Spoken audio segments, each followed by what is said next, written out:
Bonjour à tous et bienvenue sur ce nouveau webinaire qui aura pour thématique la sauvegarde de vos environnements virtuels et plus spécifiquement comment peut-on sauvegarder les nouvelles plateformes de virtualisation que l'on appelle hyperconvergence. Pour aborder ce sujet, je suis accompagné d'Arnaud Mazet. Oui, bonjour. Bonjour Arnaud, qui va nous faire une présentation de ces technologies, notamment avec la technologie Vim Backup, particulièrement appropriée pour ces environnements virtuels. Tout à fait. Nous avons préparé un petit agenda qui est tout d'abord un rappel des solutions d'hyperconvergence, quels sont les concepts, les insuffisances, et pourquoi justement nous allons être amenés à rajouter un logiciel de sauvegarde spécialisé. On va faire le focus justement sur Vim, déjà Vim 8, son installation, son paramétrage, les supports de sauvegarde, parce que c'est aussi important que les solutions d'hyperconvergence ou évidemment le logiciel. Et ensuite, quelques informations sur la dernière version de Vim qui vient de sortir et sur les nouvelles fonctionnalités qu'elle va nous apporter. Les solutions d'hyperconvergence, donc nous sommes partenaires de deux solutions leaders sur le marché, Nutanix et SimplyVT, qui sont deux startups justement qui développent un concept d'hyperconvergence avec justement les solutions de virtualisation aujourd'hui du marché, VMware, Hyper-V. Alors tout d'abord, pourquoi l'hyperconvergence? L'hyperconvergence, c'est parce qu'aujourd'hui, pour avoir une solution de virtualisation, il faut déjà avoir ce qu'on appelle des hyperviseurs, donc du compute, des machines avec, c'est des serveurs avec de la mémoire et puis du CPU, et puis derrière un hyperviseur installé au-dessus. Ensuite, il faut une baie de stockage avec une connexion SCSI, fibre channel, NFS, peu importe. Et puis derrière aussi, si on veut sécuriser tout ça, il faut mettre en place des solutions de PRA, de PCA, de réplication, de synchronisation donc de mirroring synchrone, asynchrone, etc. selon qu'on ait des sites avec des hauts débits ou des faibles débits. Donc c'est quelque chose qui peut être assez lourd à la fois en administration, en maintenance et puis en support quand des fois il faut faire appel à plusieurs constructeurs lorsqu'on peut avoir un souci ou lorsqu'on veut être amené à faire évoluer son architecture. Si on a un goulot d'étranglement, on ne sait pas trop d'où ça vient, il faut faire plusieurs audits et puis derrière faire justement cet upgrade. C'est justement pour résoudre tous ces points-là que les solutions d'hyperconvergence sont apparues. Alors le principe de la solution d'hyperconvergence, c'est avant tout la simplicité. Donc on rajoute des briques, c'est un modèle scale-out en fait, évidemment, contrairement aux systèmes traditionnels qui sont des systèmes scale-in, ou alors on va rajouter justement des disques, de la mémoire, etc. dans l'infrastructure existante. Donc là, on va avoir des appliances. Ce sont des briques qui embarquent du stockage, de la mémoire, du CPU, des solutions de réplication, de protection de la donnée, des hyperviseurs, les VM, enfin ça embarque un petit peu tout. Et derrière, plus la solution va être amenée à évoluer, plus on va rajouter de briques. Et ça se fait de manière totalement intuitive, puisqu'il n'y a pas de composants réseau particulier à configurer. Tout passe par un bus propriétaire et la solution, justement, gagne en puissance automatiquement. Toutes ces solutions intègrent évidemment de la déduplication, de manière à justement pouvoir avoir énormément de VM avec un nombre assez limité de briques. Les briques aussi embarquent des solutions de protection de la donnée, puisqu'on peut avoir des clusters locaux ou alors des clusters étendus pour protéger ces données de manière sur plusieurs sites différents. Donc ça veut dire que on débute par exemple notre cluster d'hyperconvergence. Chaque nœud embarque du compute, de la mémoire et du disque. Toutes ces ressources sont agrégées par le système d'hyperconvergence pour présenter une volumétrie d'ensemble à l'hyperviseur. Et le jour où on a besoin de plus de volumétrie, de plus de puissance de calcul, il suffit de rajouter des nœuds supplémentaires. Ajouter des nœuds supplémentaires ne nécessite pas d'expertise particulière puisque l'autodéploiement est nativement intégré dans ce type d'outil. Et on va pouvoir scaler comme ça en fonction de ses besoins. Alors ces technos d'hyperconvergence, elles intègrent du stockage, mais elles intègrent aussi bien souvent des outils de sauvegarde ou de snap à l'intérieur de ces systèmes. Oui, effectivement, toutes les solutions d'hyperconvergence intègrent des systèmes de protection de la donnée. Alors déjà, des systèmes de PRA, PCA, on peut faire des clusters locaux. Derrière, si on a des sites distants, on va pouvoir répliquer à base de snap. Donc ça, ce sont des choses, on va dire, qui ne sont pas nouvelles, puisque les systèmes de snapshot et de réplication, ça existe depuis longtemps. Les solutions d'hyperconvergence vont un petit peu automatiser tout ça et quelque part, vont parler de sauvegarde. J'ai envie de dire, vont parler par abus de langage, vont dire qu'elles intègrent des systèmes de sauvegarde. Nous, on va plutôt parler de protection de la donnée parce que, en ce qui nous concerne, la sauvegarde, c'est quelque chose de différent d'un système de snapshot, même si les snapshots peuvent être historisés, répliqués et ajoutent quand même un niveau de sécurité qui est intéressant. Donc pourquoi ce système de sauvegarde reste toutefois limité? Finalement, les sauvegardes, elles sont effectuées sur la même plateforme. Nous, évidemment, en termes de sauvegarde, on préconise, pour nous, une sauvegarde, c'est une copie des données sur une autre plateforme, du disque, de la bande, le cloud, etc. Mais on va justement on peut copier de la donnée en changeant de plateforme, c'est dans le sens où on va copier la donnée sur un autre nœud du cluster. Ça ne suffit pas pour changer de plateforme. On peut effectivement, tout à fait. Donc c'est déjà un bon système de protection. On a plusieurs sites, on va copier la donnée justement sur un nœud qui va se trouver sur un site distant de plusieurs dizaines de kilomètres. Donc c'est déjà un système, c'est déjà un bon système de protection, mais effectivement, il y a un souci qui est justement le fait que tout est justement mutualisé et géré par le même logiciel. Donc on va y revenir, effectivement on ne peut pas externaliser sur d'autres supports, même si on peut effectivement copier la donnée sur un autre site, mais toujours sur une brique du même système, on restera quand même dans un système, on va dire, propriétaire. Pas de possibilité de prendre les bandes sous le bras, de les mettre dans un coffre et de faire ce genre de choses. C'est ça, c'est-à-dire qu'en fait les données sont toujours en ligne dans le cluster hyperconvergé, pour faire simple. Et si jamais on a une corruption de ces sauvegardes qui est liée au système d'hyperconvergence lui-même, c'est potentiellement toutes les données de production et les données de sauvegarde qui peuvent devenir totalement illisibles. C'est le gros effectivement problème, parce que quand on a un sinistre majeur sur son architecture de stockage, son architecture de production, Et ben, le dernier rempart, j'ai envie de dire, ça va être pour justement récupérer sa donnée, c'est les sauvegardes. Mais avec un système tout inclus, ben, potentiellement une mise à jour du firmware ou peu importe, une corruption globale du système, c'est des choses qui peuvent arriver, va justement va justement arrêter la production, mais le plus grave, empêcher de pouvoir récupérer ces données. Donc potentiellement, on peut avoir tout perdu parce qu'on ne peut même pas externaliser sur bande ou sur un autre système. Donc c'est quand même quelque chose de très très risqué de ne mettre en place que le système de protection natif de CB. Donc techniquement, c'est possible. Notre recommandation de manière générale, c'est de prévoir un système de sauvegarde qui soit différent du système qui gère les données en production. Après, il appartient à chacun de faire sa propre analyse de risque et de jauger si le risque, si entre guillemets le jeu en vaut la chandelle ou pas. Par contre, ce qui est sûr, c'est que l'externalisation sur de la bande ou sur tout autre support n'est pas disponible sur ce type de technologie, en tout cas pas à date, et que ça, bien souvent, c'est quelque chose qui est bloquant pour les sociétés qui, la plupart du temps, sont contraints de devoir externaliser sur de la bande une partie de leur sauvegarde. Alors je vois également sur ce slide, pas d'interaction avec les databases ou la messagerie, pas de FLR.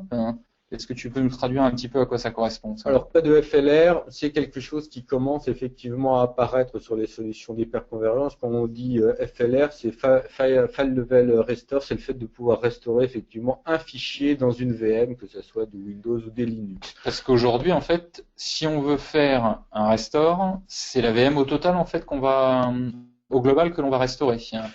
Au début des solutions d'hyperconvergence, oui, on était obligé de restaurer toute la VM, ensuite de l'ouvrir, d'aller prendre les fichiers qui nous intéressaient et de les copier. Aujourd'hui, de plus en plus, ces systèmes intègrent justement un système de FLR.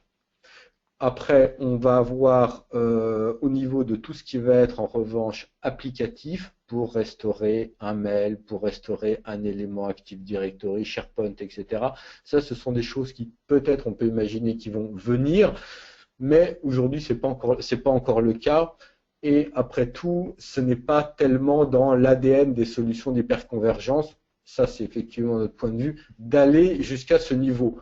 On ira peut-être, hein, mais effectivement, aujourd'hui, elles se basent sur les snapshots, VSS, VMware, etc., tous les snapshots qui existent, et puis elles vont exploiter tous ces snapshots pour faire du FLR, enfin des choses qui existent déjà.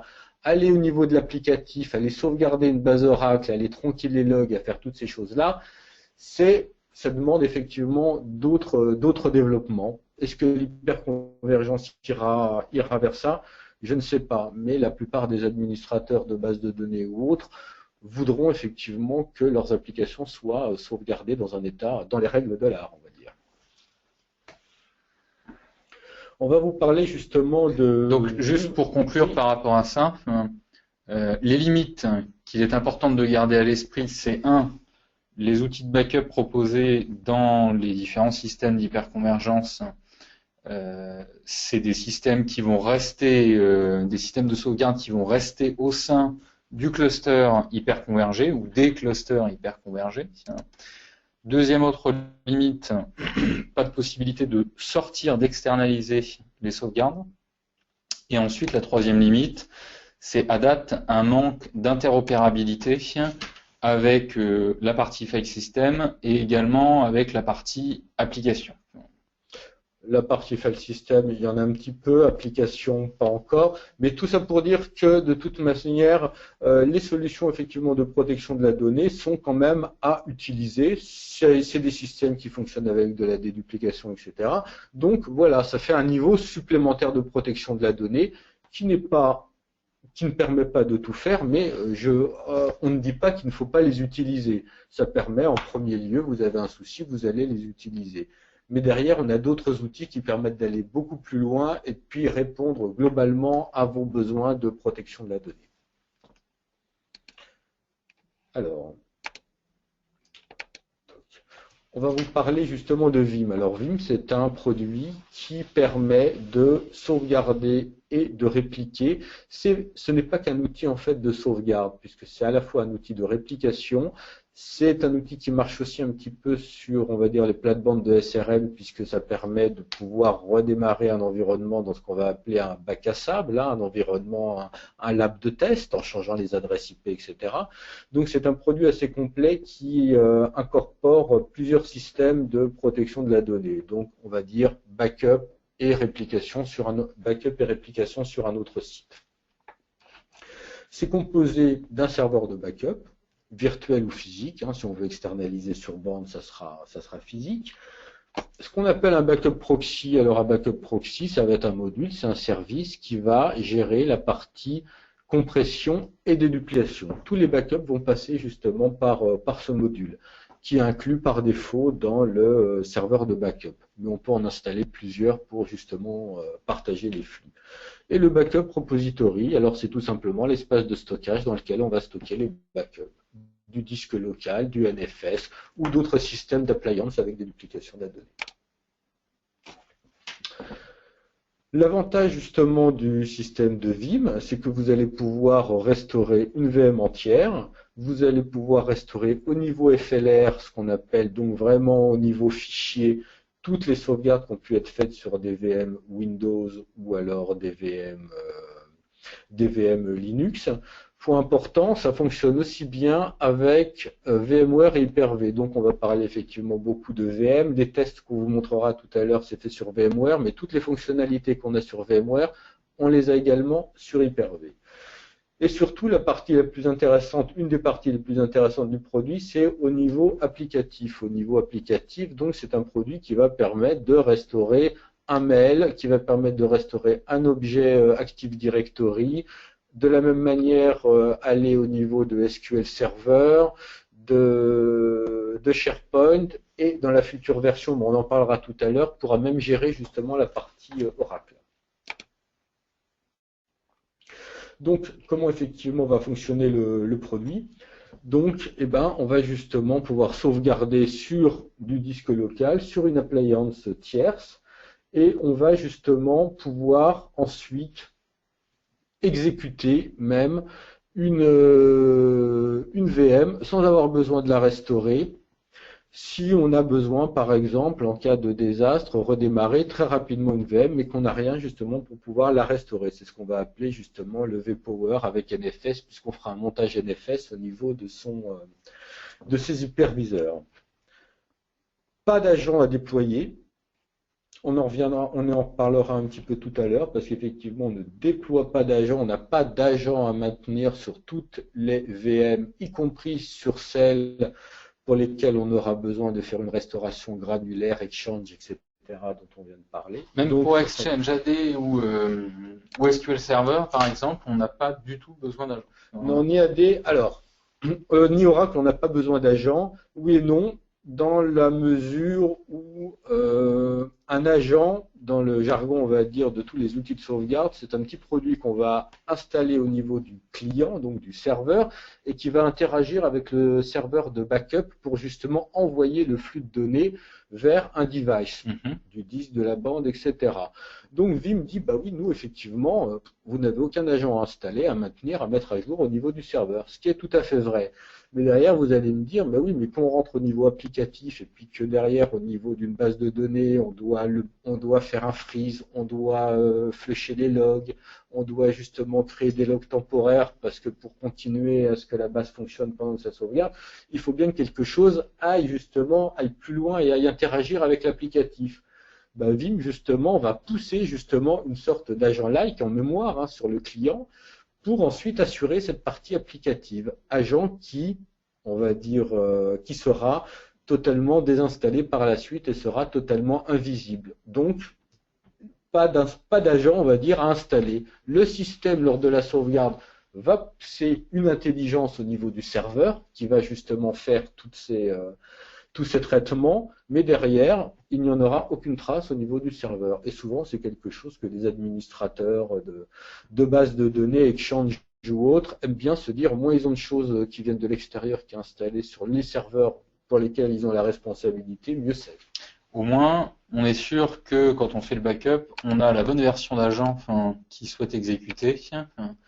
Et on n'est pas obligé de prévoir, comme tu disais, des campagnes de patch d'agents qui peuvent être coûteuses en temps et coûteuses d'un point de vue opérationnel. Exactement, c'est exactement ça. Jamais d'agent à mettre à jour. Automatiquement, qu'on passe de Vim 8 à Vim 9, etc., ben, on n'a pas à se soucier effectivement de l'agent ou du système, de la version de l'agent qui va déployer ou ce qui a été installé. Il n'y a rien installé et puis les backups vont continuer de manière totalement intuitive. Environnement isolé, j'en ai parlé un petit peu, donc on va pouvoir exécuter des VM directement. Et on va aussi pouvoir automatiser un certain nombre de tâches de vérification, une fois le backup effectué, pour s'assurer que la VM va être dans un état cohérent. Alors attends, c'était un peu vite là pour moi. Le Sure Backup, c'est un module qui permet de vérifier l'intégrité de ces backups en redémarrant ces machines virtuelles dans un environnement bac à sable, entre guillemets. C'est ça. Et en nous renvoyant un rapport en nous disant que la VM s'est correctement restaurée, l'OS a correctement démarré, l'application a correctement démarré aussi. Exactement, ça va jusqu'au niveau applicatif. On parle effectivement de tous les applicatifs et de tout ce qui va être, on va dire, Windows. Mais dans le cas d'applicatifs, on va dire ad hoc particuliers qui ont été conçus en interne dans chaque entreprise. Vous pouvez derrière automatiser un certain nombre de scripts qui vous permettront de vous assurer que votre application, qui n'est pas une application standard, est bien en ordre de marche et a bien été justement que le backup est bien opérationnel et que tout fonctionne bien. Et que tout ça, ça apparaît dans le rapport. Super, parce que alors ça pour le coup, c'est vrai qu'on ne cesse de le rabâcher, mais les sauvegardes, vérifier qu'elles se sont correctement déroulées, c'est nécessaire. Par contre, bien souvent, on oublie de devoir déclencher des restaurations et de vérifier que ces restaurations ont correctement fonctionné. Ça, c'est des choses ici qu'on peut automatiser et sur lesquelles on n'est pas obligé de rentrer obligatoirement dans le bit and byte de la séquence de restauration. On peut avoir un rapport synthétique qui nous dit ce qui a bien fonctionné ou ce qui n'a pas bien fonctionné. Exactement, exactement. Comme ça, on risque pas d'avoir de mauvaises surprises le jour où on s'aperçoit qu'effectivement, le backup était bon, on restaure l'OS et tout, ça a l'air effectivement correct, mais derrière il y a un souci quelconque, un log qui a été mal tronqué, peu importe, qui fait que l'application n'est pas viable. Un autre élément dans la restauration, c'est ce qu'on va appeler justement Vim Explorer. Alors Vim Explorer, c'est un des modules justement, on parlait qu'on pouvait restaurer au niveau fichier, au niveau élément. Donc Vim Explorer va permettre de pouvoir gérer cette partie-là. Donc on va faire une petite démonstration dans quelques secondes. Restauration de fichiers en un clic. Vous avez aussi la possibilité, ça c'est pas un agent, on va dire, c'est simplement quand vous installez le Vim, vous installez un moteur, on va dire SQL Server, qui va vous permettre d'indexer tous les documents d'une VM, tous les fichiers, pour pouvoir les retrouver facilement et pouvoir les restaurer facilement. Voilà, c'est, on va dire, optionnel, ce n'est pas quelque chose qui est fait systématiquement. Alors, une petite démonstration parce qu'on a parlé du produit, mais c'est quand même intéressant de le voir. Donc, typiquement, voilà l'interface. Donc, ça c'est simple. Là, on va regarder uniquement la partie job. J'ai préparé tout à l'heure quelques jobs de backup. Donc, un qui permet justement de sauvegarder sur une baie data domain. On en reparlera tout à l'heure. On va sauvegarder simplement une machine virtuelle qui fait à peu près 3 Go 5. C'est une machine XP qui est allumée en ce moment. On va lui dire d'aller se sauvegarder sur la baie data domain. Baie data domain, on en reparlera tout à l'heure, c'est une appliance ultra sécurisée qui gère de la déduplication en natif. On va lui dire effectivement de mettre la VM dans un état consistant en faisant un snapshot VSS, parce que là je l'ai allumé. Et puis derrière, on va justement lancer justement, voilà. On va lui dire le schedule, on va pas faire de schedule, évidemment, on peut faire des schedules, je vais faire une full toutes les semaines, une incrémentale, etc. Enfin, il y a pas mal de systèmes de planification. Et on va lui dire, voilà, d'exécuter le job. Donc très bien, il a lancé en utilisant le protocole DDBoost, on en parlera tout à l'heure. DDBoost, c'est le fait de pouvoir faire de la déduplication à la source et de faire transiter que le minimum d'informations sur le réseau. Alors par rapport à ton schéma d'architecture qu'il y avait tout à l'heure en trois parties, on avait la machine virtuelle, le proxy et puis le repository, qui là en l'occurrence serait la data domain. Le DDBoost, il est entre la VM et le repository, entre le proxy et le repository, entre la VM et le proxy. Bah, le DDBoost, en fait, il est au niveau de la version, il est au niveau, on va dire, de l'hyperviseur. Il va pas utiliser, alors c'est un des seuls protocoles qui va pas tellement utiliser le proxy, tout simplement parce que le proxy, il fait cette opération de compression et de déduplication. Donc, on va pas compresser et dédupliquer des choses qui sont déjà faites en native par la baie data domain. L'information passera, on va dire, par le proxy, parce que c'est le fonctionnement natif de Vim, mais il n'aura aucune opération dessus. Et du coup, le DDBoost, il est exécuté par le SX lui-même? Ça va être exécuté effectivement au niveau effectivement des hyperviseurs qui vont justement communiquer vers directement la data domain, c'est ce qu'on appelle le client direct. D'accord. C'est lui qui va effectivement faire toute cette tâche de déduplication, on va voir directement en natif. Là, j'ai lancé un petit backup. Voilà, donc il a lancé, effectivement, ça va prendre quelques minutes. Et parallèlement à ça, voilà, donc on va essayer de lancer une restauration. Alors, on va faire une restauration justement au niveau, on parlait justement au niveau des fichiers. Donc, voilà, ça c'est des backups. Comme on est en train justement de backuper sur le data domain, on va faire une restauration à partir d'un ancien justement backup que j'avais fait il y a quelques jours. Et on va justement lancer le module qui s'appelle le module Explorer. Alors le module Explorer, ça permet de restaurer en natif au niveau fichier. Derrière, si ça avait été un serveur applicatif, Exchange, Active Directory, SharePoint, j'aurais pu lancer directement un des modules pour justement aller rechercher au niveau applicatif. D'accord, donc là on est en train de parcourir le file system de la machine virtuelle que l'on a précédemment sauvegardée. Donc c'est pas sur les données de la VM qu'on est en train de travailler, mais bien les données du backup. C'est le backup, là on travaille, on est en train de browser un petit peu le backup. Bon, alors là j'ai pris un programme file, Outlook Express. Bon, je peux le restaurer en natif sur ma VM, ou alors je peux le copier, par exemple, sur le répertoire temp. Vous voyez, ça c'est le répertoire effectivement temporaire en local. Ben là, je vais lui dire, voilà, restaure-moi effectivement ces données dans mon répertoire. Oups, voilà. Dans mon répertoire temporaire, donc là on a vu effectivement à Outlook Express, on a vu effectivement toutes les données qui avaient été justement restaurées. D'accord. Voilà, donc ça c'est le module justement guest qui permet justement de parcourir entièrement. Je mets application, si j'avais un serveur Exchange, donc là il lance le petit module spécifique pour Exchange. On l'a pas malheureusement, mais vous pouvez voir, Add Store, alors là je vais justement lui ajouter éventuellement, ce sont des fichiers .edb que vous avez, donc c'est standard, et derrière on va pouvoir aller browser une base Exchange. Voilà.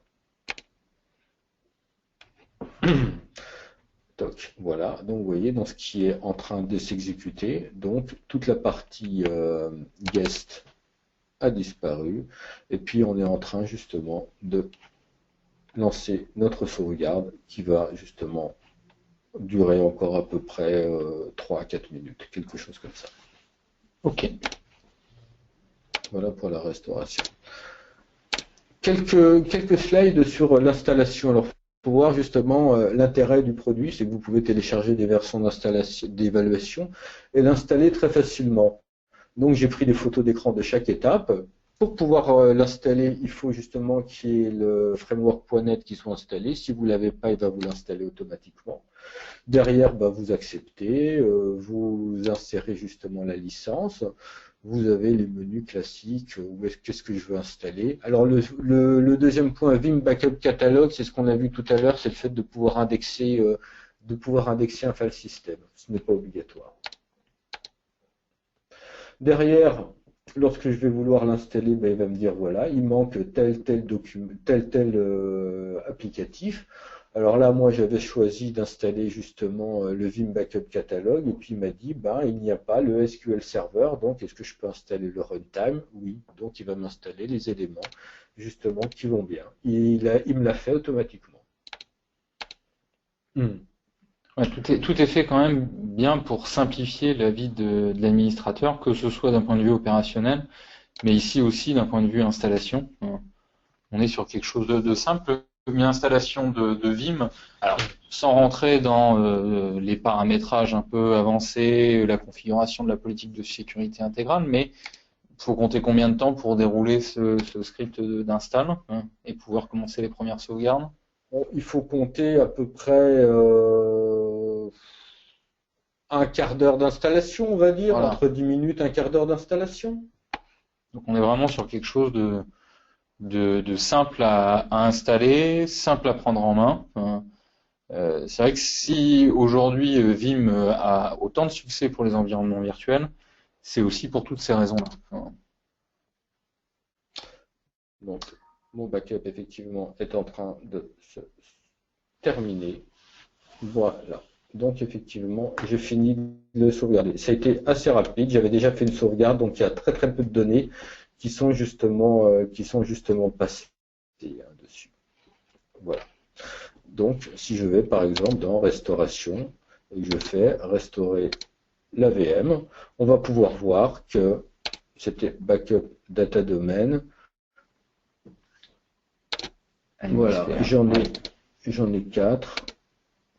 Et la dernière, c'était à 16h58. 16h58, c'est celle justement qu'on vient de faire. Et je vais, par exemple, pouvoir la restaurer. Alors, on va la restaurer justement avec un autre nom. On va la restaurer sur le même hyperviseur. Mais justement, on va l'appeler, par exemple,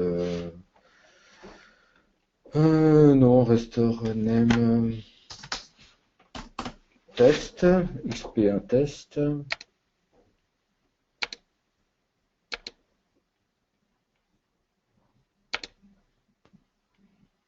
Voilà.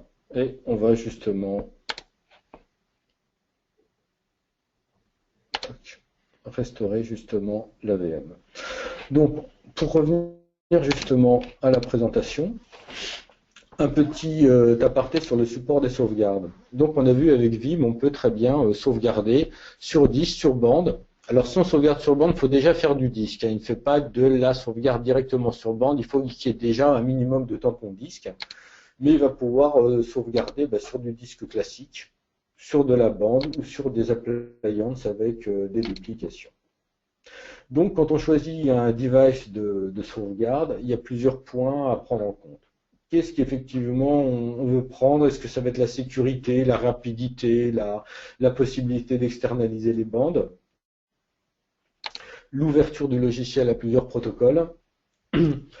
Donc, si je prends par exemple des baies de disque classiques, je vais créer un file system au niveau de Vim pour pouvoir sauvegarder dessus. Je vais avoir un système qui potentiellement va pouvoir être rapide si je l'ai dimensionné correctement. C'est un file system standard, donc qui est potentiellement corruptible, qui n'a pas de système de vérification natif. Il va falloir faire confiance aux outils de sauvegarde qui vont faire la vérification pour s'assurer que mes données soient bien restaurables à un instant T. Et derrière, ce sont des systèmes qui potentiellement seront plus vulnérables à des virus, à des attaques ou autres. Ça peut être sur un serveur de sauvegarde, sur une bête disque, en NFS, en CIFS ou en fibre channel ou alors en mode bloc. Une librairie de sauvegarde, bah, ça offre les avantages d'avoir un coût assez faible en termes de Tera, de pouvoir externaliser facilement les bandes et de pouvoir faire de multiples copies. Donc, et de pouvoir justement garder des rétentions assez longues. On a des clients qui vont garder leurs sauvegardes des années, voire pour certains à vie. Donc, ça a tout intérêt qu'on a plusieurs Tera, plusieurs dizaines de Tera à sauvegarder, de savoir qu'on peut les mettre justement sur des bandes. Inconvénient, des bandes, ce ne sont pas des supports qui sont garantis des dizaines d'années. Il faut considérer qu'à partir de 2 ans, des bandes, pour être sûr, il va falloir les recopier régulièrement et les garder dans un endroit qui réponde à des normes d'humidité, etc., etc., de chaleur et des normes environnementales assez strictes. Aujourd'hui, c'est vrai que c'est le support qui a le coût au giga le plus faible, pour ainsi dire. Par contre, si on veut pouvoir les conserver pendant plusieurs années, une dizaine d'années, voire plus dans certains cas de figure, comme tu disais, certains clients, c'est carrément à vie qu'ils doivent les conserver. Ça va demander tellement d'efforts pour garantir l'intégrité de ce support pendant des dizaines et des dizaines d'années, qu'au final, c'est le coût au gigaoctet réel va augmenter et du coup, on peut se poser la question si de le conserver sur du disque ne serait quand même pas plus intéressant. Exactement. Alors la grande question, alors après, est-ce que externaliser sur bande pour des rétentions très longues ou alors avoir du disque même pour les rétentions à vie et tout sur disque, alors qu'est-ce qu'il vaut mieux faire? Ben, j'ai envie de dire, tout dépend de l'importance des données. Je veux dire par là, si on vous demande de restaurer des données qui ont X années et que vous ne pouvez pas le faire, est-ce que c'est dramatique ou pas? Tout dépend. Est-ce que c'est du best effort? Vous essayez, vous y arrivez tant mieux, vous y arrivez pas tant pis, ou alors est-ce que ce sont des données qui juridiquement sont obligées d'être restaurables parce qu'il y a je ne sais pas. Des lois, par exemple, qui les imposent. Parce qu'il y a des lois qui disent bah il faut restaurer et on ne peut pas dire aux personnes qui ont demandé aux juristes de restaurer, dire bah désolé, mais on n'a pas pu, c'est corrompu, etc. Sinon on s'expose à des amendes énormes. Voilà effectivement ce qui va déterminer le support, on va dire, pour des rétentions très longues. Mais aujourd'hui, ce qu'on rencontre quasiment tout le temps, c'est que pour des rétentions, on va dire, moyennement longues, de un mois à plusieurs mois, systématiquement, les données seront stockées sur du disque. Donc, sur du disque, quelques mots justement sur Datadomain, qui est vraiment un des leaders sur des appliances de sauvegarde.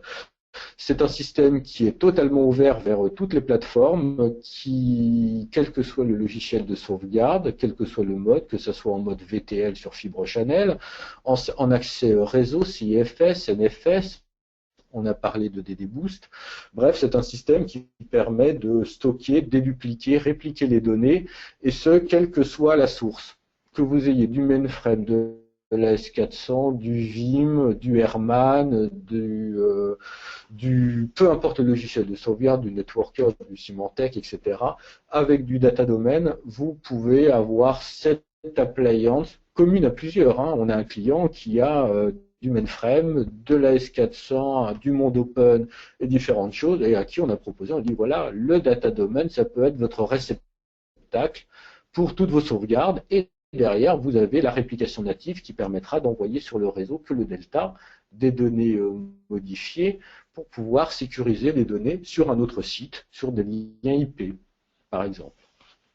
Donc, Datadomain peut servir pour l'archivage, pour la sauvegarde, et le gros avantage de cette solution, c'est que vous êtes sûr à 100% de pouvoir restaurer vos données, ce qui n'est pas le cas des autres systèmes. On a parlé tout à l'heure de sauvegarde sur disque, même si Vim ou les autres logiciels ont des systèmes après sauvegarde de vérification, de tests, etc., ça garantit simplement qu'à un instant T, la donnée, les tests ont bien fonctionné et que la VM semble viable. Mais dans le temps, la baie de stockage peut subir des perturbations, une coupure électrique, un firmware qui pose des problèmes, problèmes de corruption, des bugs divers et variés, qui font qu'une donnée, on va dire, viable à un instant T va être écrasée par une donnée corrompue. Et si en plus on utilise la déduplication, ben on sait que quelque part un bloc peut corrompre toutes les sauvegardes et rendre effectivement tout ce qui a été fait totalement inutilisable. Donc si on utilise des systèmes de déduplication, faire très attention aux devices de sauvegarde sur lesquels on va le stocker. Datadomain, lui, on ne va jamais écraser des données sur un datadomain.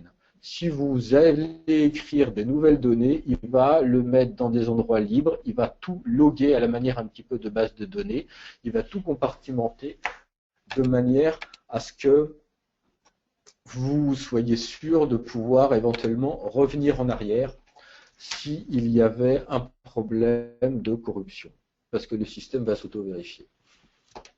C'est un point important par rapport à de la sauvegarde sur disque banale, on va dire. C'est que là, on est sur, à partir du moment où on est sur un système dédupliqué, ce que tu disais à l'instant, si je reprends, c'est qu'un bloc, le même bloc peut être utilisé par des dizaines et des dizaines de sauvegardes ou des dizaines et des dizaines de fichiers, et que si sur ce bloc était corrompu pour X raison que ce soit, c'est tous les fichiers qui en dépendent qui en seraient corrompus. Donc à partir du moment où on a un système de déduplication, on se doit d'avoir un système qui vérifie en permanence l'ensemble de ces blocs de données et qui est des systèmes de correction d'erreurs, pour le cas où on aurait un bloc qui aurait été malencontreusement modifié. Exactement. Pour de la sauvegarde, on va dire du disque staging avec une faible rétention avant de mettre justement sur bande, oui, du file system standard est tout à fait viable. Vous allez sauvegarder sur du disque et ensuite vous allez externaliser sur bande avec une rétention, on va dire, de 2 jours. Donc là, pas besoin de file system, de déduplication ou de choses comme ça. Mais dès que vos données, vous allez les garder au moins un mois et que ce sont des données vraiment critiques, oui, il faut vous assurer que tout ce qui a été sauvegardé, ça soit effectivement restaurable et que, quelles que soient les surtensions, les problèmes divers et variés qui auraient pu avoir lieu au niveau du device de sauvegarde. Donc là, avec du data domain, vous êtes sûr que vos données seront restaurables.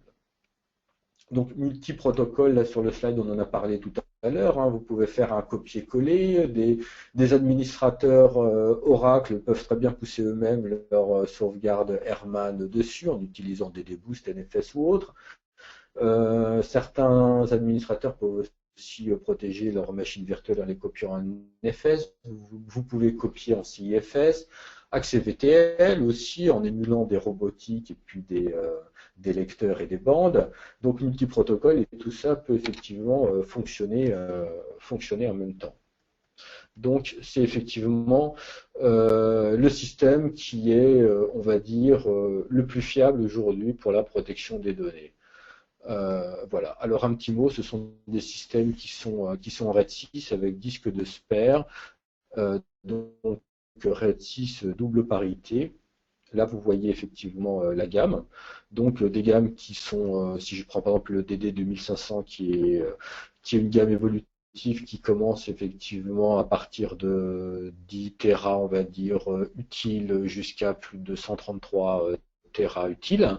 Donc si vous prenez effectivement un taux de déduplication de 6 ou de 7, on peut effectivement arriver à presque un péta de données dessus. Après, tout dépend effectivement des rétentions et la nature des données que vous allez sauvegarder, mais ça peut faire l'équivalent de plusieurs pétas. Donc, au niveau du data domain, je reviens parce que j'ai oublié effectivement au niveau de quelques options. Il y a effectivement, vous pouvez le répliquer, vous avez l'option Worm qui permet de s'assurer que les données ne soient pas modifiées. VTL, c'est également une option. Extended rétention, c'est le fait de pouvoir, comme Thomas en parlait tout à l'heure, si un client nous dit oui, ben moi je veux plus du tout de bande, mais je veux pouvoir garder mes données pendant X années et plus de bande parce que je veux être sûr de pouvoir restaurer. Ben justement, avec l'extended rétention, vous pouvez potentiellement aller sauvegarder, aller retenir, on va dire, en logique jusqu'à plusieurs pétas, 10, 20 pétas, on voit effectivement, voire plusieurs dizaines de pétaoctets. Donc on revient justement à la partie Vim Data Domain, puisqu'on n'a pas encore tellement parlé de DDBoost, qui est le protocole justement qui permet d'effectuer les sauvegardes entre Vim et Data Domain. Donc vous allez pouvoir sauvegarder vos données en utilisant justement un système de déduplication à la source. Alors déduplication, Vim, vous allez me dire, intègre déjà un système de déduplication. Donc c'est un système de déduplication et de compression qui est bien, qui est très efficace, mais effectivement qui a les soucis dont on a parlé tout à l'heure si on sauvegarde sur du disque système simple parce que à cause de la corruption potentielle d'un bloc. Aussi, la sauvegarde de Vim, la déduplication se fait par job, c'est-à-dire ce sont des fichiers VBK qui sont constitués et qui vont justement inclure toute la déduplication. Ce n'est pas de la déduplication, on va dire, multi-job. Contrairement à Data Domain qui lui va avoir un système de déduplication global. Je parlais tout à l'heure de clients qui pouvaient sauvegarder le mainframe, le monde open, etc., les serveurs physiques, quel que soit le logiciel utilisé, avec des logiciels différents, ben en fait là on aura une déduplication complètement globale au niveau du Data Domain. Vim forcément aura une déduplication un petit peu moins bonne puisque à ce niveau-là on sera qu'au niveau job et pas global. Donc, concrètement, donc, pour reparler de la déduplication, imaginons on a une baie data domain et puis là on a déjà un certain nombre de données, c'est ce que vous voyez en rouge, jaune et puis grenat, avec le hashing qui se trouve justement ici. Le hashing c'est l'identifiant justement de ces blocs des données. Si je fais une sauvegarde traditionnelle, eh ben, toutes les données vont passer par le LAN, vont arriver sur le data domain qui va les découper, mettre le hashing, c'est-à-dire la signature unique pour les blocs, et derrière, comparer ce qui existe déjà ou pas. Alors là, il va voir que finalement, toutes les données, on va dire en rouge et jaune, existaient déjà. Donc finalement, elles ne vont pas être stockées, ce sont uniquement les nouvelles données qui vont être stockées. Imaginons qu'on refasse une sauvegarde, que la sauvegarde soit faite avec DDBoost. Ben lui, en fait, il ne va pas engorger le LAN en faisant passer toutes les données au niveau du LAN, mais il va justement faire une pré-déduplication, on va dire. Il va déjà découper les données, il va faire le hashing, et il va simplement regrouper toutes les signatures et interroger la data domain en lui disant, ben en fait, est-ce que ces données, tu les as déjà ou pas? Et lui va répondre en disant, ben voilà, les parties, tout ce qui était en rouge, je les ai déjà, donc ne me les envoie pas. Mais en revanche, envoie-moi tout ce qui était en bleu et en vert. Voilà, il revient, il interroge, il dit bah non, c'est uniquement les bleus et les verts que j'ai pas. Donc renvoie-moi les données. Donc vous l'avez compris, plus on va sauvegarder, moins il y aura de nouvelles données, moins il y aura surtout de nouveaux blocs et moins le LAN va être engorgé. Il faut considérer à peu près qu'avec une sauvegarde DDBoost, une sauvegarde hors la première sauvegarde, vous allez utiliser en moyenne peut-être 2% de votre réseau. Je pars d'un réseau gigabit simple, donc inutile de mettre en place des systèmes de réseau dédiés et propriétaires pour de la sauvegarde avec DDBoost. Donc votre réseau de production ira très très bien pour la sauvegarde. Donc encore un petit point, même si on en a déjà parlé, pourquoi Data Domain? Parce qu'il vous assurera que les données sont correctement stockées, qu'elles seront conservées, qu'elles seront restaurables, parce que régulièrement, il y a des checks qui permettent de vérifier que tout va être intègre. Un petit mot sur l'intégration de Data Domain et de Vim. Alors effectivement, on peut dire oui, mais il faut rentrer effectivement Data Domain dans Vim comme on le fait. Eh bien c'est simple. On va effectivement au niveau du ce qu'on va appeler le repository, on va déclarer une appliance Data Domain en disant c'est une appliance de déduplication, c'est une data domaine. Voilà son adresse IP. Voilà son identifiant. Alors l'identifiant, hein, si on va au niveau, si je vais au niveau de l'interface d'une baie data domaine, bah, c'est quelque chose effectivement de très très simple, hein. Il suffit de créer un device DDB Boost. C'est quelque chose qui va être fait en quelques minutes. Voilà, je vais par exemple sur la partie DD Boost, voilà, ça vient, et on voit par exemple un utilisateur que j'ai appelé AMDDB, voilà, et qui va justement correspondre, cet utilisateur, à un storage unit. Un storage unit, en fait, c'est un répertoire qui va s'appeler aussi AMDDB, qui va contenir effectivement toutes les sauvegardes. Donc c'est là où on retrouve effectivement AMDDB. C'est justement les crédentiels que j'ai mis tout à l'heure. Voilà, je l'ai dit, s'appelle AMDDB. Et derrière, il va me dire, bah, dans AMDDB, moi j'ai un device qui s'appelle, bah voilà, AMDDB, c'est celui que je vous ai montré tout à l'heure dans le storage unit. Et on va dire, c'est tout. Enable Power NFS, alors c'est ce qu'on verra tout à l'heure pour la partie Instant Recovery. Et c'est terminé. On a installé justement notre data domaine dans Vim Backup. On a installé le data domaine. Donc, alors, qu'est-ce qu'il y a? Il y a pour Start Migration. Ah oui, là j'avais lancé effectivement ma session. Voilà, ça c'était ma session de restauration Instant Recovery que j'ai lancé tout à l'heure. Alors vous voyez, on l'avait appelé AMXP1 test. Je vais dessus. Ah oui, je ne l'ai pas démarré. D'habitude, je le démarre automatiquement, mais là, non. Alors, AMXP1, c'était ma VM, on va dire, native, voilà, celle que j'ai sauvegardée, celle sur laquelle on a fait effectivement les différents tests. Donc, elle avait été sauvegardée au niveau du data domaine, elle a été sauvegardée à différents endroits. Là, au niveau de Vim, il me dit, ben voilà, on a réussi à la relancer, on a créé le montage Power NFS, donc on a créé un montage NFS entre la data domaine et l'hyperviseur, il l'a remonté et il l'a exécuté directement sans la restaurer. Et maintenant, le dernier message, quand il met Waiting for Migration, ça veut dire, bah, maintenant que la data domaine elle a été démarrée, bah, vous n'avez plus qu'à effectuer une migration, soit avec Vim, soit avec les outils natifs VMware, pour pouvoir justement la remigrer vers le stockage primaire s'il a été rétabli. Parce que là, quand tu as démarré la machine AMXP1-test, la machine dont tu as demandé la restauration, donc elle est en train de s'exécuter sur l'un des serveurs ESX, mais en réalité, elle est stockée sur un partage NFS de notre data domaine. Exactement. Elle n'est pas du tout dans un data store de production qui, chez nous, est hébergé, en l'occurrence, sur cette plateforme, est hébergé sur une VNX. Non, elle s'exécute directement sur le data domaine. Alors là, vous voyez, là, c'est les graphes justement du data domaine en question. Et je ne sais pas si vous voyez, mais au niveau network, vous voyez justement que ça bouge. Vous voyez, il y a des choses effectivement qui se passent à ce niveau-là. On est à peu près. Donc c'est la VM qu'on est en train d'exécuter, hein, qui est vivante à ce niveau-là. On est d'accord, il n'y a pas de job de sauvegarde qui sont en train de tourner là actuellement. Non, c'est bien. D'ailleurs, on verra tout à l'heure, on l'arrêtera.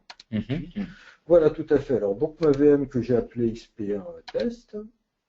Toc, voilà. Bon, ça y est, hein, elle a démarré. Bon, je me log dessus. Toc, je me dessus, voilà. Donc on peut revenir effectivement sur l'écran qui montre. Voilà. Donc on est connecté, on se charge et là on exécute, on fait tout justement, hein, au niveau du data domaine d'une machine qui est exactement, vous verrez, la même que celle-ci. Voilà. Qui est en train justement toc, de s'ouvrir tranquillement. Voilà, bon, elle est ouverte, très bien. Alors là maintenant, vous voyez, elle est ouverte, on peut l'exécuter. Si des utilisateurs avaient besoin d'utiliser ça, cette VM de manière urgente avant qu'elle soit restaurée, ils le peuvent. Donc vous voyez, elle s'exécute, c'est quelque chose de running. Bon, je dis bah finalement non, c'est pas celle-là que je voulais, je veux l'arrêter. Je veux pas je veux pas la migrer. Donc je fais simplement stop session et puis vous allez voir le AMXP1 test qui s'exécute là, bah, il va disparaître naturellement parce qu'après tout, voilà, il va disparaître tout seul. Donc ça c'était pour l'instant recovery. Au niveau des métriques, donc j'ai pris quelques métriques tout à l'heure. Donc l'AVM en question qui faisait 3,5, 3,8, donc on l'a sauvegardé en à peu près 5 minutes. Voilà, à une vitesse quand même de moyenne de 100 mégaoctets par seconde, ce qui est quand même effectivement honorable hein, comme sauvegarde. Ah oui, processing rate, Ouais, processing 111 mégaoctets par seconde. En fait, le speed à 184.4, c'est le pic. C'était le pic à l'instant T au moment effectivement où j'ai fait la capture d'écran. D'accord.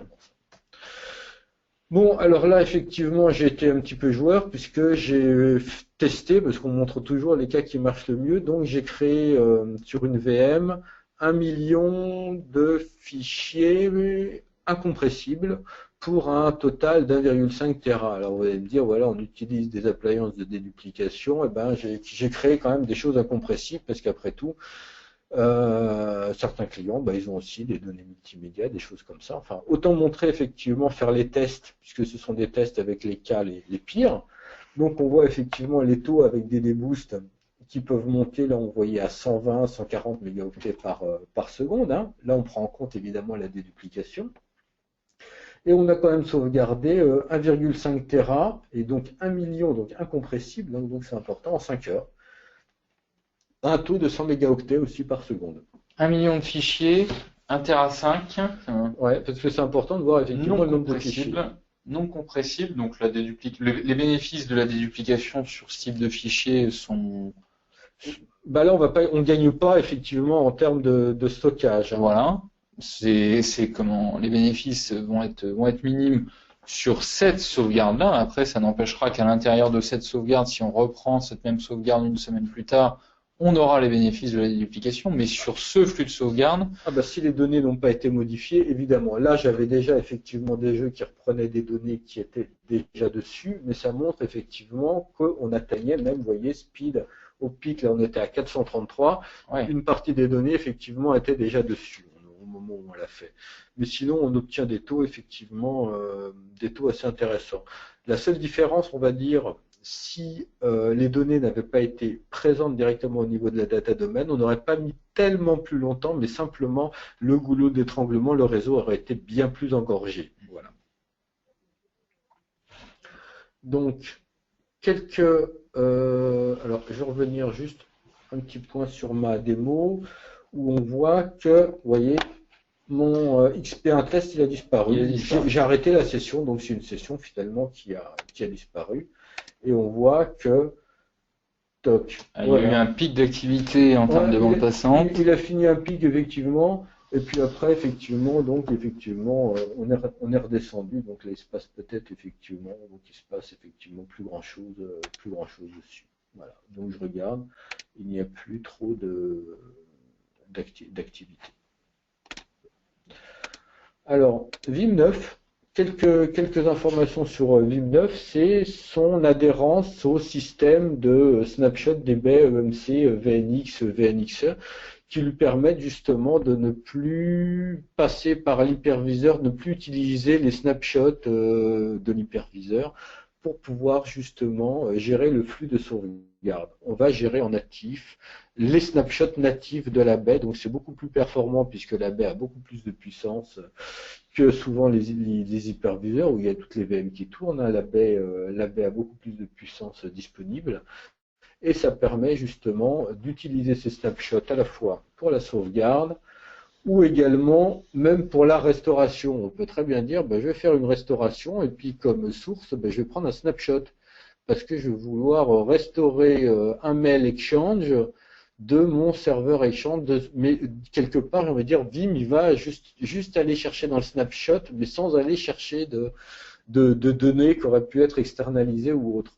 Donc, on peut aller effectivement très très loin, sauvegarder très rapidement sans impacter les hyperviseurs et restaurer à la limite uniquement si le système de stockage n'a pas subi de dommages, mais si c'est plus une restauration d'un objet, on va dire, hein, un utilisateur qui a perdu des fichiers, hein, donc c'est pas un disaster recovery, c'est simplement une restauration de données, on va pouvoir directement taper dans le snapshot.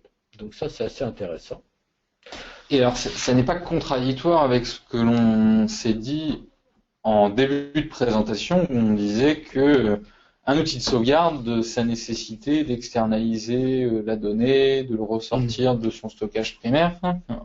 Ben non, parce que là, quelque part, on va utiliser le premier niveau de protection de la donnée qui est le snapshot. On disait effectivement, toutes les baies font du snapshot, les solutions d'hyperconvergence font des snapshots qui répliquent.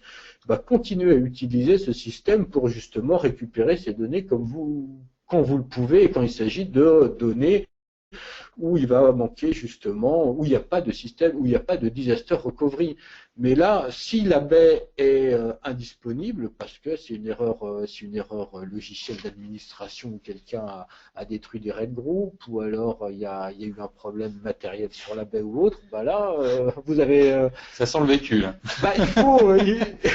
Il faut effectivement derrière avoir une source, avoir un device effectivement externe, et pouvoir restaurer, éventuellement se dire, je reprends un serveur, je remonte vite fait du disque dessus, et puis je vais restaurer le minimum. Donc en fait, si je synthétise, on utilise les snapshots parce que si jamais ça peut être utilisé, c'est une bonne source d'informations, une bonne source de données. Ça sera le plus rapide. Par contre, ça ne remplace pas la sauvegarde externalisée sur du disque ou éventuellement de la bande.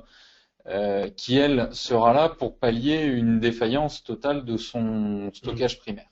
Ça, c'est l'assurance. C'est l'assurance de vos données. Sinon, uniquement avec un système de snapshot, potentiellement, on en a parlé tout à l'heure, un gros problème matériel ou logiciel.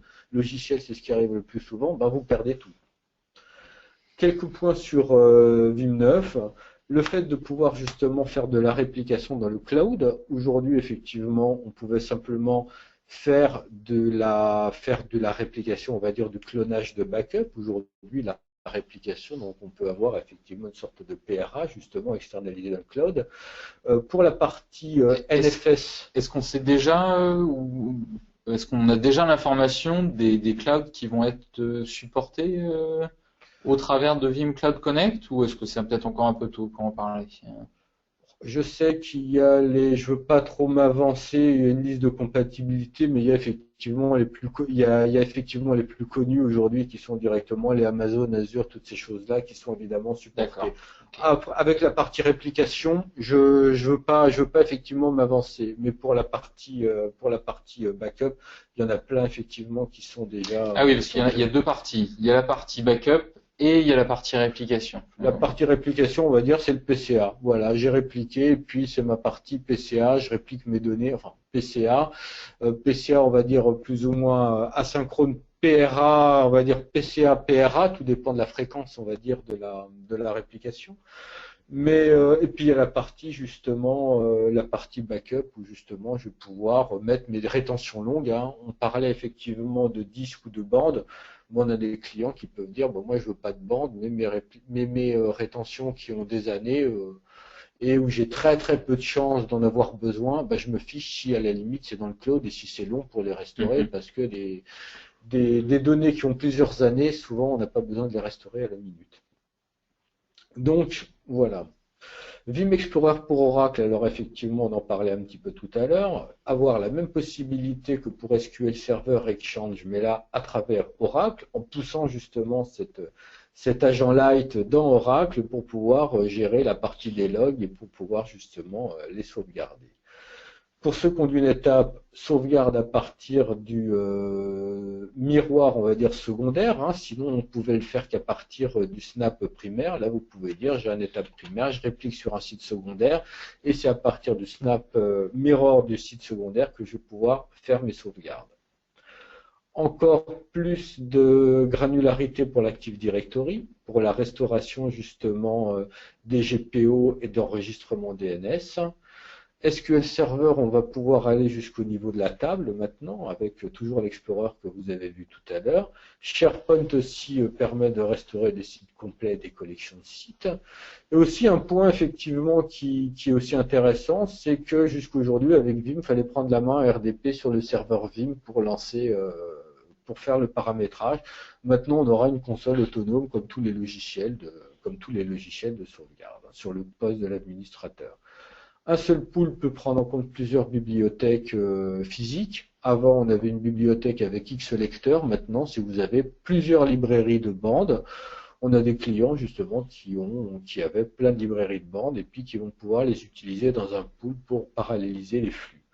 Et en parlant de parallélisation de flux, ben maintenant on va pouvoir sauvegarder lorsqu'on va faire un job qui va comporter plusieurs dizaines de VM, on va dire qu'il va avoir 30 VM, ben au lieu de faire un flux sur ce gros job qui va faire les 30 VM, il va en faire 30. Donc quelque part, ça va faire une sorte de multiplexage, ça va multiplier les flux justement, et donc augmenter autant la performance, puisque une baie data domaine est limitée à un certain nombre de flux et un certain nombre de performances par flux. Donc là, effectivement, on va pouvoir augmenter très rapidement La data domaine est limitée à un certain débit par flux, et donc si on veut augmenter les performances de sa sauvegarde, c'est important de pouvoir multiplier les flux pour pouvoir atteindre les perfs maximales, on va dire, de la data domaine. Exactement, enfin, on dit la data domaine, mais toutes les appliances, enfin tous les systèmes qui gèrent des flux, des protocoles, hein, il y a des limites effectivement par flux, que ce soit du FTP ou autre, etc. Donc on parle effectivement de la data domaine donc avec DDBoost, hein, qui est un protocole comme les autres, qui a ses limites effectivement en termes de débit. Bah là justement en multiplexant et en faisant justement un flux par VM, bah, quelque part on va pouvoir avoir des sauvegardes très très performantes puisqu'on va pouvoir l'utiliser au maximum. Donc simplement une petite synthèse sur les appliances justement de 10, puisque le but c'était de parler de Vim avec justement data domain. Donc data domain, ben parce que au niveau sécurité, ben, on en a parlé justement, c'est ultra sécurisé, on est sûr de pouvoir restaurer. Les performances, ben, quelque part, les performances sont stables et il y a un engagement au niveau des performances de sauvegarde et de restauration. Les fonctionnalités, ben, il y a des fonctionnalités de snapshot, de réplication, la VTL, etc. Donc c'est quelque chose qui est très ouvert. Et puis l'ouverture, ben, c'est le fait de pouvoir utiliser ben, tous les protocoles et de se dire, ben, si on a du data domain quelque part, même si plus tard on change de système de sauvegarde, ben, la belle ne sera pas achetée car elle pourra toujours être utilisée avec tout ce qui viendra après. La baie de disque, c'est très bien pour s'en servir comme repository CIFS, NFS. La bande, c'est très bien pour faire de la tape library. Par contre, l'appliance, elle fait les deux, c'est-à-dire qu'elle fait à la fois BE, CIFS, NFS et à la fois du tape library au travers des fonctionnalités de VTL. Donc elle est capable d'adresser exactement les deux simultanément. Plus DDBoost, effectivement pour les protocoles, on n'en a pas parlé, FC ou alors IP. Hein, on fait effectivement les deux. Sur la baie data domain. La bande, effectivement, la bande, bon, on a vu, hein, c'est quelque chose dont les performances et les fonctionnalités restent limitées, mais qui est quand même intéressant pour des externalisations et des rétentions longues. Très bien, bah écoute, merci Arnaud. Si jamais vous voulez en savoir davantage sur ce type de solution, ceci se trouve dans notre showroom à Croissy-sur-Seine, donc n'hésitez pas à nous contacter pour demander une présentation, pour demander une démo de ce type de solution. Un petit point quand même, juste, avant de clore ce sujet, on n'a pas précisé pourquoi Vim avec les environnements hyper convergés. Et la question se mérite d'être posée parce qu'on a d'autres produits à notre catalogue qui sont en mesure de sauvegarder des environnements virtuels. Maintenant, ce que l'on constate de plus en plus, c'est que pour un environnement qui serait 100% virtuel, comme l'est le cas de l'hyperconvergence, un outil de type Vim Backup est particulièrement bien approprié parce qu'il a été pensé initialement pour répondre à des problématiques de virtualisation et qu'il se focalise sur ce type de besoin, hein.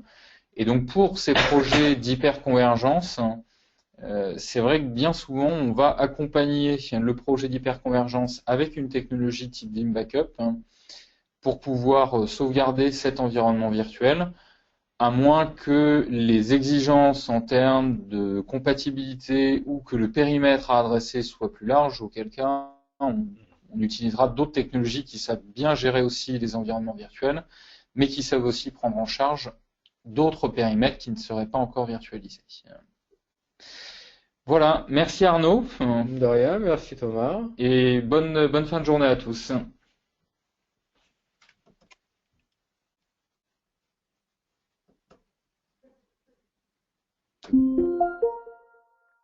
C'est bon? Oui, c'est bon maintenant.